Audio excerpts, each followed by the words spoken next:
Hi guys, Jason Nath again, back for part 3. So this time we're going through the Olympic lifts. So we've already given you power lifts and then the basics of why we should be doing them. And then we're going to be going through in future actually how we would program them. So today we're talking about the Olympic lifts. We're going to be talking about the snatch and the clean and press. I'm going to be doing most of the voicing because Jason's doing the demonstrating, and you'll see this will gas you pretty early even though we're not going to be doing heavy weights. So Jace, do you want to take us through snatch and clean and press? Okay, so the first one we're going to do is snatch. We'll break it down quickly so you can kind of see the movements as I go along. That it pretty much starts in the deadlift position. You work from that into a jump shrug and high pull, and finish with an overhead. And then with the clean and jerk, you'll see we go again from the deadlift to a high pull. That almost kind of transitions into a part of a front squat, and then to a press overhead. So I'm going to go from side on and front on so that Dylan can see it for each one. So this is the snatch, and we're starting from a hang position purely because I don't have any weights in it. I don't have a good set, but at the end of the day, where I'm starting is where you will be starting for all of these breakdowns as well. So right, I'm getting out of the way.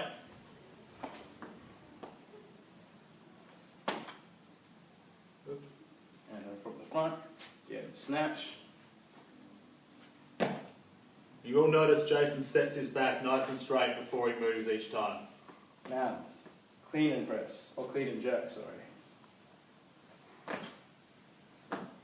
Now, the one I did there was a push jerk. There are different variations, but this is the safest one that kind of relates closer to what we're going to be doing.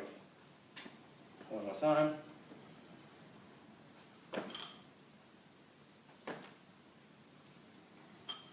All right. Good. All right. So, those are the movements there. Obviously, you'll notice each time Jace sets himself. He gets that nice straight back, nice hinge from the hips, high front position, and then he's always set. He's not looking at any of those failures. And what are some of the things we might talk about in terms of failures? Well, we'll see elbows that drop down too much, that'll topple you forward. You'll see knees pushing forward on the press up, leaning too far back at the top. So you see that big extension, stuff like that through there. So that's the stuff we really want to be looking for when we're doing this. So let's start breaking down those movements. So the first thing we're going to be doing is the jump shrug. Yep. So this is our first part this is a really explosive part of the movement.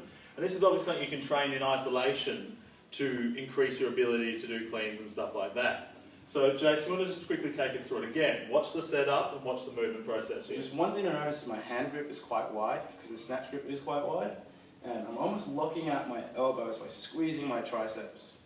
And, just making sure they're not going to go anywhere. Creating that torque within the joints. Exactly. And then I'm going to come down, maintain that flat back again, set my shoulders back, just like we did with the deadlift. And now Nathan's going to take over because I'm going to do a couple in a row. Yeah, alright, so you're ready here, Jason, just give us one first up before we talk about it. Good, alright, so explosive movement for the first up. You watch Jason hinges through the hips, then he's coming up high, and he's also at the same time reaching up through there. So it's that transfer motion before the catch. So again for us, good there. Be very careful on the land on this if you are going to do the full jump shrug there. If you're landing heavy or landing hard without bent knees, you are going to load the low back and stuff like that. So obviously that's another fault you need to be working on.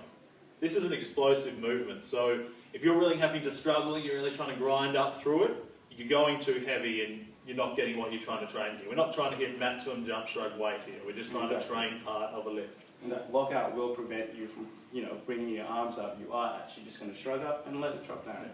Alright, so second portion, high pulls. Jay's going to set up for us again. My hands are coming in a little closer because this relates to catching the bar at the front rack position. If it's too wide, you're going to find your elbows are going to go all over the place and you're not going to set yourself in a nice, comfortable position. Starts the same, just in that kind of position, just above the knees, shoulders are back, flat back. I'm going to explode up onto my toes again. I'm not going to come off the floor, but this time I'm going to pull the bar right up under my chin. One more for a chest. Good. And watch that much. See the bars kept nice and close to the body. The further you come away from the body, more risk you have of that toppling forward motion. And it's nice and fluid. Explodes up again, so we're not trying to struggle it up. And the big thing here is you'll see a lot of people doing high pulls in the gym tend to have that close hand grip. That's not only not relative to what we're trying to do with the Olympic lift, because obviously the catch is in a wider position, but you are risking the actual shoulders as well with that close grip. You're technically putting your body into an impinged sort of position for the shoulders. So if you are going to do high pulls, the most benefit to do them is in this wide grip, or even snatch grip high pulls as well, another great training method that don't necessarily risk the shoulder as much and also can translate into these other movements. Exactly. So let's go into our final part here. So Jason's going to be doing push press. Alright, so my hand grip is still the same width as I was for my high pull. Only difference now is because with the front rack we did mention we let it roll into our fingers. This isn't going to be conducive because that means if I do get over my head, I'm going to have to bring it back. And when you start getting the heavier weights, it's just not going to work. It's not safe and you're not in your strongest position. So what we're going to do now, instead of having our elbows nice and pointed forward, I'm going to roll back into that gripped position. My elbows are still going to come forward, but out to 45 degrees. It gives me that shelf position without leaning back or toppling forward. From here, again, I dip down without pushing my knees forward. I'm almost hinging at the hips again. As Nathan mentioned, I'm just going to explode up from this front squat position, above overhead. Good. And that bar comes straight down over the straight posture of the body. So you'll see he's very in line, he's in his strongest position. And you almost dip into it to get into the next one. So you're getting that explosiveness out through there as well. It is really important to set up on that one. And the thing to realise that when you are doing a proper clean and press, once you catch on the body, you will actually change grip before you then change into the next part, like Jay said, so you can achieve maximum weight. Because you're going to catch in that front rack position, and then if you've watched any of the Olympic lifters themselves, they then change this position before dropping. And the other things we were going to talk about as well, obviously the push press is the best version for that novice, or for someone who's just training up, but there is obviously split jerks, which is quite a technical movement and something you should be coached on, or at least be sort of developing before you look at it, and then a strict press, which is basically similar, but there's none of the push up through it. You just push straight up from the body there. So again, a lot harder, and if you're going heavy weights, it's really not worth your while. Cool. So that's pretty much it. Those three. Look out for our next video on programming. Subscribe to the channel. Any ideas, anything you want to see, anything else that you think that would help us out and that you think should be included, let us know.